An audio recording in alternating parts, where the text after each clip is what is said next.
Praise the Lord, everyone. Today I'll be doing my recap of day 9 of the Bible recap plan. So, as we can see in chapter 21, Job talks about how evil people or evildoers continue to do evil, but they also continue to get things like money, power, and influence, and they have kids and they pass on their generational wealth and continue to enjoy things and have good things in their life.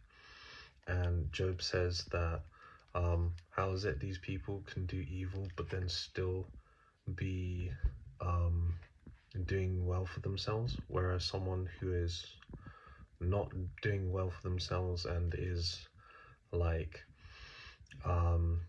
not able to enjoy things because they are having such a hard time, that they can still end up in the same place, which is the grave.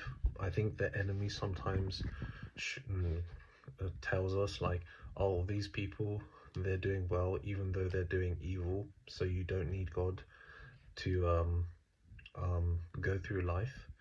So I think that's also because it's one of the enemy's tricks to show us that you can do things without God, but because we have God, we know that the Lord is watching us through, and He knows our path and everything. So there's that. And in chapter 22, Job's friend tells him, basically starts assuming to him that, oh, you must have done this or that, and that's why you're not you're going through all this. And he just proceeds to tell him that if you follow God and make peace with God, that's it, you'll do well. But there's no humility in the answer. There's no he's just saying things like, oh, this is how it should be, you just follow God and then you'll be well. But then there's no substance to it. Yeah. And then in chapter 23, Job talks about how wherever he goes, he doesn't know where God is. He says in verse 8, if I go to the east, God is not there. If I go to the west, I do not see him. When he is at work in the north, I catch no sight of him. So he's saying that there's a distance between him and God. He doesn't know what's happening, if God is there or not.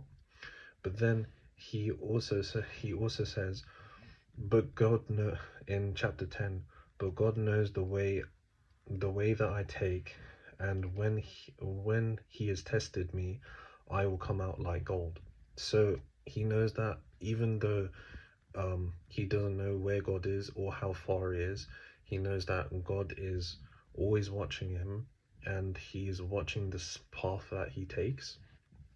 And from that I take that we might not be able to see or hear God or know where he is, but take assurance in the fact that God is always watching us, and he always knows which path and which steps we take, and he is always working in the background. As it says, my feet have closely followed his steps, and I have stayed in his way. I did not turn aside. So even though that we are following God, God sees that we are on his path and the path that he has given us. So yeah, praise the Lord, everyone.